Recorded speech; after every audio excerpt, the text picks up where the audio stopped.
கடந்த பல வருடங்களாக கெலமங்கலம் நகரில் இந்தியன் வங்கி காவல் நிலையம் அதே போல பேருந்து நிலையம் அருகில் செயல்பட்டு வந்தது.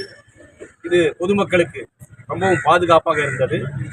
இந்த வங்கியுடைய கட்டிடம் கட்டி ரொம்ப ஆண்டுகளாக முடிந்துவிட்டது. அதனால் மழை வந்தால் மேற்கூரை ஒழுகின்ற நிலை இருந்தது. அதனால் அந்த கட்டடத்தை மாற்ற வேண்டும் என்று கூட்டு ரோடில் அந்த கட்டிடத்தை மாற்றுவதற்கான முயற்சிகள் மேற்கொள்ளப்பட்டது.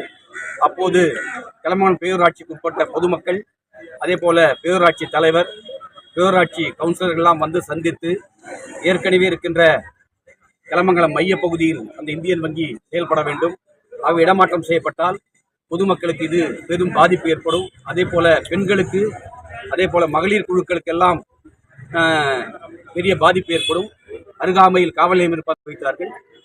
சம்பந்தப்பட்ட வங்கி அதிகாரிகளோடு பேசி ஏற்கனவே இந்த இடத்திலேயே அந்த கட்டிடம் இருக்க வேண்டும், பழுதடைந்த கட்டடத்துக்கு மாற்றாக புதிய கட்டிடம் பேரூராட்சி நிர்வாகத்தின் சார்பாக கட்டித்தரப்படும் என்ற உறுதிமொழி கொடுத்து இன்றைக்கு 50 லட்சம் ரூபாய் மதிப்பீட்டில் அந்த கட்டிடத்துக்கான பணியும் பூமி பூஜை செய்து இன்றைக்கு தொடங்கப்பட்டிருக்கிறது. ஆகவே பொதுமக்களுடைய கோரிக்கை இன்றைக்கு நிறைவேறியிருக்கிறது.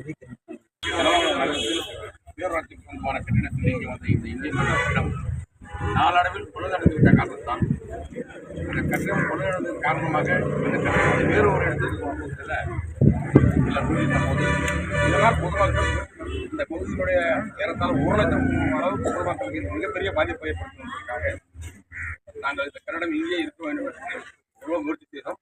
ஆனால் எங்களுடைய முயற்சி வெற்றி பெறாத சூழ்நிலை இருந்தபோது தள்ளி சட்டமன்ற தொகுதியினுடைய உறுப்பினர் அன்பு தலைவர் PR அவர்களிடம் முறையிட்டோம். அவர் இயற்கையிலேயே சாதனைகளுக்கு சொந்தக்காரர். இந்த பகுதியிலே 2 கல்லூரிகள் வருவதற்கு காரணமானவர் அவர் இந்த ஓசூர் பகுதியில் 2000 ஏக்கர் நிலத்தை ஆணையம் செய்து அங்கே ஒரு விமான நிலையத்தை இன்டர்நேஷனல் விமான நிலையத்தை வருவதற்கு காரணமானவர் அவர். ஆகவே அவரிடத்தில் சென்றால் மோசம் கிடைக்கும் என்று அவருக்கு சென்றோம். எங்களுடைய நம்பிக்கை வீண் போகவில்லை. இந்த பகுதியிலே பல ஆயிரக்கணக்கான மக்களுக்கு வேலைவாய்ப்பு வழங்கக்கூடிய அந்த டாடா என்ற தொழிற்சாலைக்கு